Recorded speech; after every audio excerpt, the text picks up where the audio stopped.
Hello there, I'm Ameera David. This is Boom Bust, and these are the stories we are tracking for you today.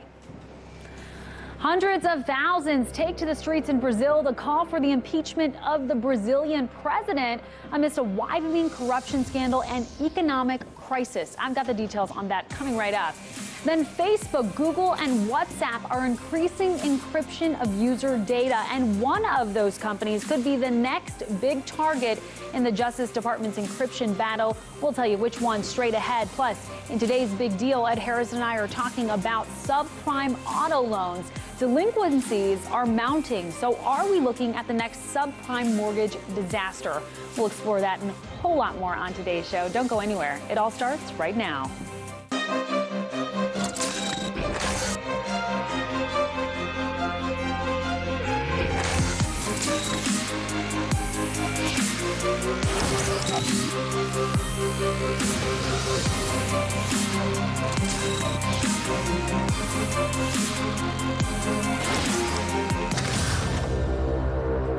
All right, we begin today in Brazil, where anti-government protests have reached unprecedented levels. On Sunday, hundreds of thousands of Brazilians flooded the streets to call for the ouster of President Dilma Rousseff amidst a widening corruption scandal and deepening economic crisis. Police accounts actually say the total number in attendance was closer to about 3 million people, though that has yet to be confirmed.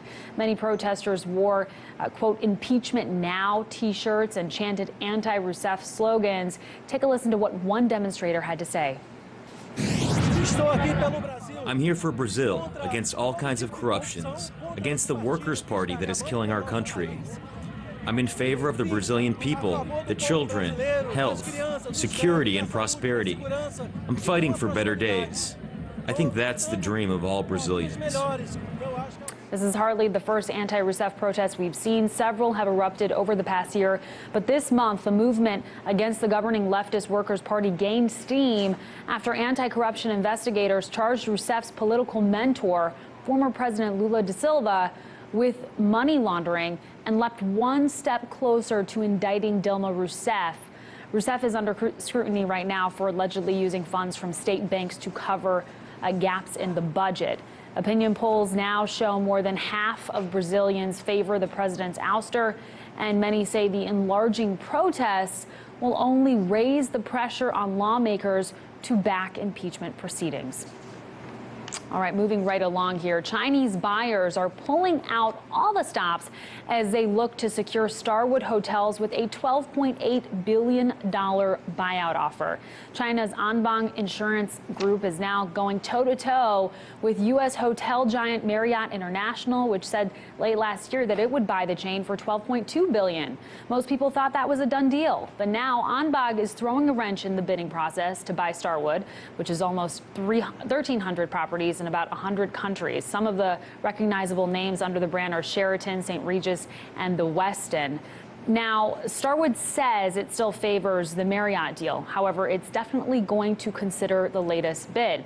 Keep in mind, the consortium of Chinese investors looking to acquire the chain are the same group of investors that purchased the Waldorf Astoria, in New York from Hilton Worldwide last year.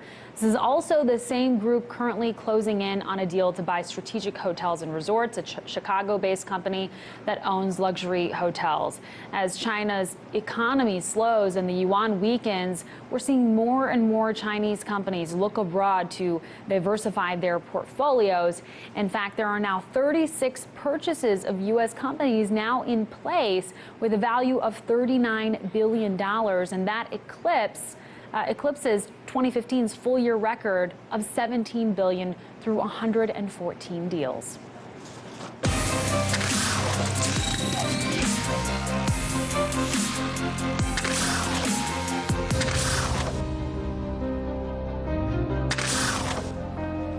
It was a tough weekend for German Chancellor Angela Merkel when her party suffered losses in a string of elections across Germany. The drop in support is directly connected to the refugee crisis, but she still refuses to back down on her policies.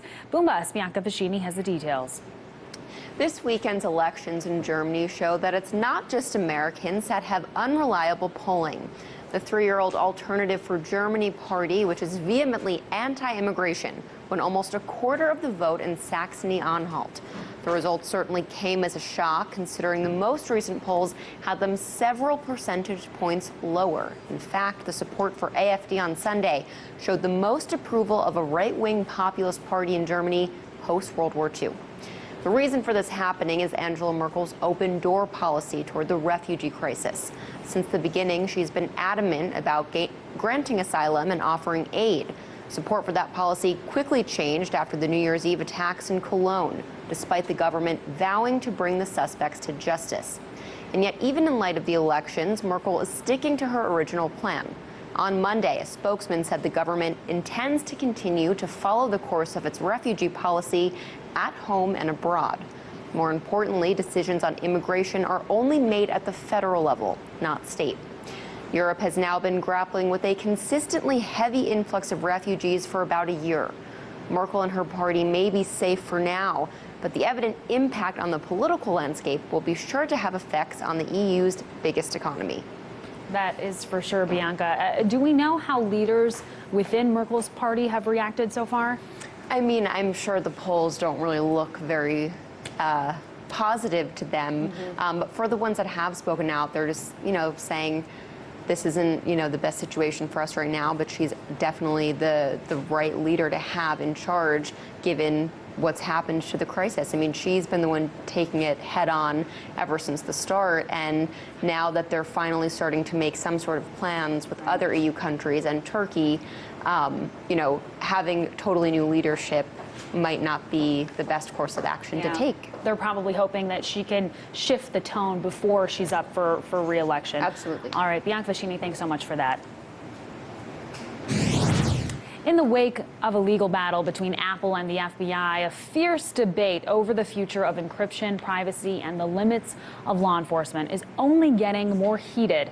The Justice Department has now set its eyes on the messaging service WhatsApp, a service we are all very familiar with. This is a service that allows millions of users worldwide to send encrypted messages that cannot be retrieved by either the company nor law enforcement, even with a court order. And joining me now with the latest in this growing debate, because this certainly will be part of it, RT correspondent Manny Rapolo. Good to have you on. Thanks for having me on. I understand that this is an issue between the DOJ and WhatsApp that actually began with a Facebook executive that was arrested. I don't know much about this. What do you know? So this whole issue with WhatsApp really begins with the arrest of Diego Zodan. He's a VP for Facebook who was arrested in Brazil by Brazilian authorities. Facebook's the parent company for WhatsApp. Brazilian authorities said that the whole arrest was over the company failing to provide aid in some sort of drug investigation. But before I say anything else, I want to read you the statement that WhatsApp made. They said, quote, "We are disappointed that law enforcement took this extreme step. WhatsApp cannot provide information that we don't have." Now, if that sounds a hell of a lot similar to what Apple said in this whole exchange with the FBI, it's because it's part of that same encryption debate.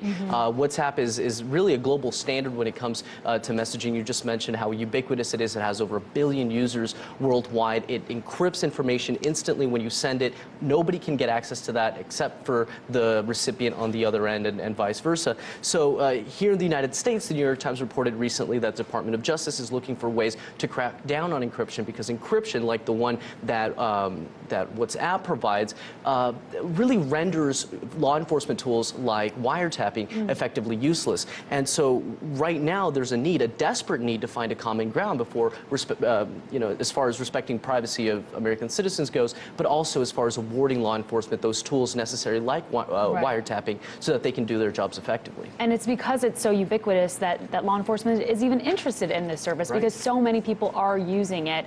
And so, but, it's not as though if WhatsApp was gone today, you'd have 100 others. There's about 800 other services that do a similar job like absolutely. WhatsApp does. It has a lot of competition, though it is one of the most popular ones. And you mentioned this. I mean, this comes as we have a debate already on the table regarding encryption, security.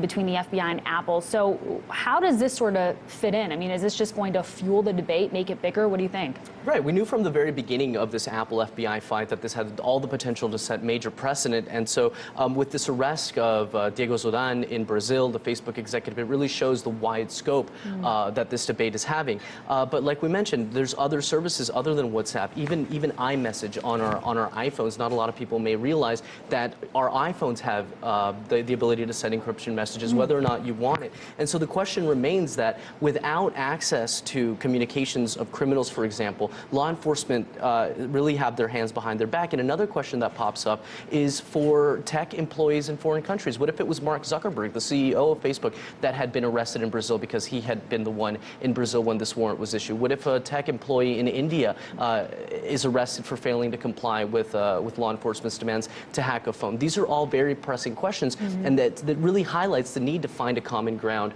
between this, and that's going to require dialogue. Now, as it relates to the Apple FBI case, I know that the tech industry has criticized the government for using this archaic 200-year-old law, and they are asking for this law, because this law is being used to justify their argument, they're asking that this law be updated.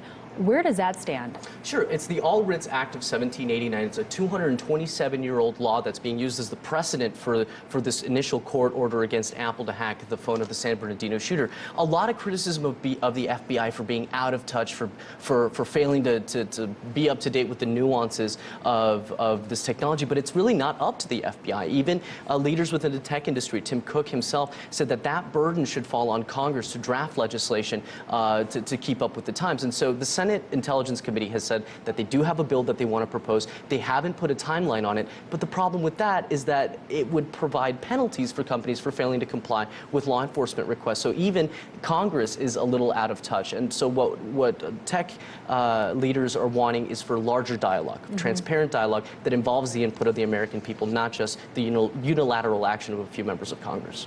There you have it. Manny Rapolo, very, very good information there. Thanks so much for that. Thank you. All right, time for a quick break, but stick around because when we return, we'll get Thomas Palley's view on using protectionism as a tool to deal with job or wage loss. Then in today's Big Deal, Ed Harrison and I are talking about subprime auto loans. Delinquencies are mounting, so are we looking at the next subprime mortgage disaster? We'll tackle that on the other side. Stay with us. And as we go to break, here are the numbers at the closing bell.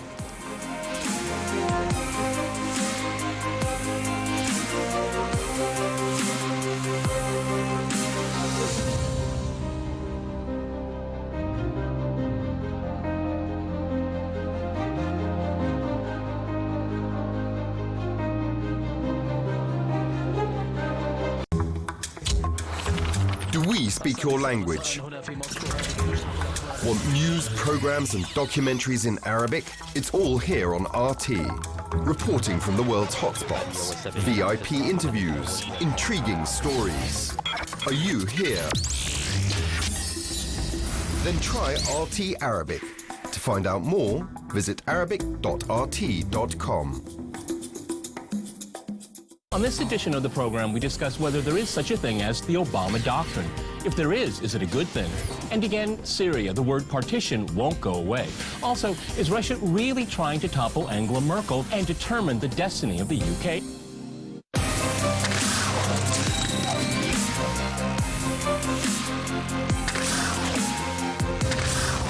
Welcome back to the show. To talk about the economics and politics of trade, Thomas Palley is with us. Thomas is an independent economist and author of From Financial Crisis to Stagnation. Economist Ed Dolan has pointed to a study that found a tariff imposed on Chinese tires in 2009 saved 1,200 American jobs, but did so at a cost of $1.1 billion in higher prices to American consumers. That comes to more than $800,000 per tire worker's job. So Ed first asked Thomas for his view on protectionism as a tool to deal with job or wage loss. Here's what he had to say. Well, again, I'm going to say I haven't read Ed's study, so I can't comment on the specifics, but you wouldn't expect a tariff protecting tire workers to save more jobs than are in the tire industry. Right now, we're protecting against steel workers who are facing unfair competition from currency-subsidized cheap steel from China. You're only going to see the first round of job protection in the steel industry. Of course, then there's all the stuff in the communities they're in, the industries they support, the money they support. One of the problems here is those industries, if they had confidence in their future, then you would see them investing. If you're an owner of a steel mill, this is a very expensive investment. If you don't believe the market is going to be there in the future because some future trade agreement is going to take away that protection, then you're not going to put in place the investment. This is how complicated it is. It's just not one single step. You've got to put in place a program that people can believe in and then take committed actions for the future. What about the other side of free trade in terms of things like the emerging markets? You know, Joseph Stiglitz, for instance, he wrote a book, 2002, I believe it came out, Globalization is Discontent, and he argued that there were going to be some problems on the other side as well. How have his ideas worked out in terms of where has he been right, where has he been wrong? Well, I think it doesn't begin with Joe Stiglitz. There's a whole history of critical economists who've been saying, long before Joe Stiglitz, in fact, that this is not the route to go for development. Now, what has happened, what we do know, there has been some pretty fast GDP growth in these countries. Countries like China, India, Brazil, you name it. They've had fast national income growth. But if you dig into the countries, there's been an absolute explosion of income inequality in those countries. Who's been the beneficiaries from this globalization? Well, it's rich people in the north and rich people in the south. So if you just look at a country by country thing, it looks like maybe the gap is narrowing. But once you dig into the middle country, classes in the emerging markets, you know, that people talk about. They've come along too, but they were developing already. If one looks at the pace of growth, it's not faster than it was before. Go back to the 50s, 60s, and 70s, countries like Mexico were developing a middle class very rapidly. Actually, since NAFTA, it's all stagnated, because what happened, the type of development they got was what we call export-oriented development. No roots into the economy, building goods on the cheap to displace workers in the north. And they used to have an industrial model that produced real industrial development in Mexico. And you could go country by country if we had time. I could talk about other examples where the model has backfired and not delivered anything like it was supposed to deliver. Well, you know, recently you wrote an interesting article, I thought it was very interesting at least, about Paul Krugman in particular. And let me read something. This is the self-declared liberal economist and Nobel laureate Paul Krugman. And you wrote it because of his advocacy for free trade in the past, and what you see is a failure to disavow certain parts of that advocacy, or to at least admit his mistakes. You said, quote, "There's no professional cost to be paid for the grievous injuries it has helped inflict. No mention is made of the fact that outsider critical economists have long predicted and written about these injuries, and the policy recommendation is we must stay the course because we are locked in and have few options." Those are pretty strong words. They're absolutely strong. I believe them, and I absolutely believe they're accurate. Right now, because of the political anger on both sides of the aisle, and because the evidence is just so weak about the benefits of globalization and the surfacing of more costs of globalization, in that article, which thanks for mentioning, I do cite some of the most recent work from folks in Harvard, etc., saying just how bad the costs are. This is forcing a repositioning of the economics profession. It's a sort of a that's why I call my articles, they've always called people like myself protectionists. Right. I call this the self-protectionist moment, where they're trying to protect themselves from the facts and from the politics. But they do it in a way so that they pretend to change, but no real change actually takes place. And that's what those comments were about. They never admit they're wrong. They never admit others were right. In the next administration, you'll see the same faces. And the worst thing that I found the most frustrating of all, they now say we've got to stay on this course because we're locked in and we don't have an alternative. And that's kind of then spills over, of course, into the politics. We're locked in, we don't have an alternative. That's what they're trying to tell people. And that's what's false. And I think Paul Krugman is the most slippery of the elite economists on this particular issue. Trade is his issue. It's what he got the Nobel Prize for, and he's always been incredibly slippery on it, trying to speak out of, or have his cake and eat it too, or speak out of both sides of his mouth, you know, that sort of thing. He wants to, and that's why I wrote this article with frustration, but read it, it's absolutely true. You know, as you were saying that, it made me think about Hillary Clinton and the politics of the issue right now. Because when you said speaking out of both sides of your mouth, I thought to myself, now Hillary Clinton is someone who was very positive towards NAFTA 25 years ago when her husband was getting that through. When she was in the Obama administration, she was somewhat positive about TPP from all accounts. But on the campaign trail, she's come out and she's been much more skeptical of it. She hasn't disavowed what she said before, but she's taken a much more skeptical stance. What do you think's going on there in terms of the politics of the Democratic primary?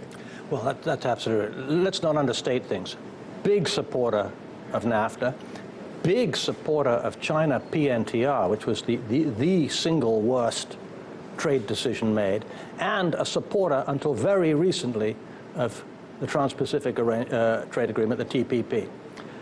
Let's do a thought experiment. What does Hillary Clinton's campaign look like if Bernie Sanders does not exist? If people want to understand Hillary Clinton, I would say that's the one question they should ask themselves. What does Hillary Clinton's campaign look like without Bernie Sanders? I don't think we would have seen this retreat on TPP. I don't think we would have seen this retreat on the Keystone Pipeline. I don't think we would have seen this attempt to rebrand herself as a progressive. I mean, my view of the Clintons, and I've seen them now in action for 25 years, this is not an authentic representation of who they are. I think Bill and Hillary are cut from the same cloth. And there's a lovely phrase by the Argentine dictator, General Juan Perón. He used to say that a country is like a guitar. You pick it up with the left and you play it with the right.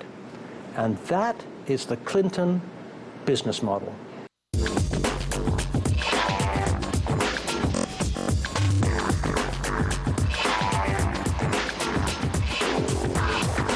Hello there, it's Big Deal time. I'm sitting here with Ed Harrison, and we are talking about subprime auto loans. Now, according to the Wall Street Journal, the subprime auto market has been hit by a high level of missed payments, and that's never very good. This has raised concerns, of course, about underwriting standards for the loans. Some lenders are reporting a 12% delinquency rate for loans to people with weak credit, backing bonds sold just in November. So the question now is whether this industry is in trouble. And we just saw Thomas Palley speaking. You spoke to him earlier, and he noted that despite the boom in auto sales, we really haven't seen that many jobs created, particularly in Michigan and other industrial sort of auto states, if you will. It begs the question, I mean, what is the reason for that? And it sort of, in some ways, begs the question of whether auto sales are actually being propped up by auto loans and auto lenders. Right. I mean, it is all about the auto loan at this point. And, you know, to be honest, I don't know why it is that there are no jobs. It could be automation, or that many of the cars are being made in Mexico and other places. But at the end of the day, the fact of the matter is if you're in Michigan, if you're in Illinois, if you're in Ohio, you're asking yourself, how is it that you guys are making record numbers of cars, record profits, and we're not getting a huge number of jobs in our states? It doesn't make any sense whatsoever. And I think that's part of the reason that you see this people coming out for alternative candidates in the two parties, and we're talking about, you know, Sanders and Trump in particular. Yeah, and we know that Michigan already had its primary, but Ohio, Illinois, other states that have yet to have them, and those issues are pertinent for them as well, I'm assuming. Definitely. Yeah. So, you know, the boom in autos comes on the back of big debt financing in the industry. Give me a sense of how big this market really is. Yeah, so the industry overall has now gotten to the point where we're looking at $600 billion of size in terms of the auto loans, and of that, $100 billion is actually a part is actually the subprime part of the industry. And we did have a chart, but I don't see it coming up there. Okay. Oh, is that that's the chart right exactly. there? Okay. You can see that last bar there. it peaks out below 600, and the green part is about 100 billion. That's subprime. Okay, but just to be clear, this market is still much lower than the mortgage market. Is that correct? Yeah, that's right. Like if you looked at mortgages for the last year, 2015, they would come out to $1.5 trillion total, and that's like half of the amount that you had for originations in 2005, which were $3 trillion. So what everyone is really worried about is this market going to go bust the same way we saw the mortgage market, the housing market go bust, in 2007, 2008. What are your thoughts on the trajectory here? I think that we should be worried. I looked at some of the speeches that the OCC, that's the Office of the Comptroller, said they're a regulator of the banks. In terms of 2015, we have a chart of the 4 risks that they talked about in this particular market. Here they are right here. You can read through that in terms of lax auto lending standards. The share of really high maturity loans has increased. It doubled between 2014 and 2015. Long-term loans for used cars also doubled from 7 to 14%. Borrowers with low overall credit scores were increasing overall, and the average dollar loss for vehicle was also increasing. And then finally, higher loan-to-value ratios. And we even have for 2 of those bullet points, we have some charts that we showed to Danielle DiMartino 2 or 3 weeks ago. Here's the first chart, auto loan originations with terms more than 72 months. You can see particularly there 60% in the year 2014. Now, if you look at the number also for LTV, you can see in the subprime space right there, 150% loan to value almost for subprime. And the reason for that is you have all these add-ons, and people are rolling over loans from previous cars. Yeah. So it's a very bad situation. To me, all of that spells trouble. And when the economy slows down, all those things are going to lead to losses. Really quickly though, what about losses on auto loans and auto asset-backed securities? Yeah, so, in 2015, I think I have a thing here.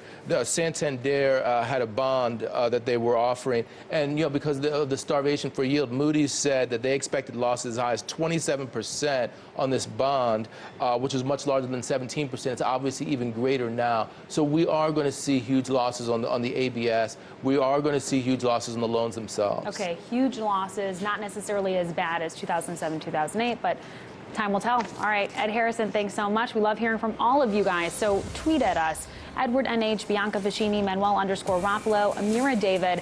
And remember, you can see all the segments featured in today's show on YouTube, youtube.com/BoomBustRT. From all of us here at Boom Bust, thanks for watching. We'll see you next time.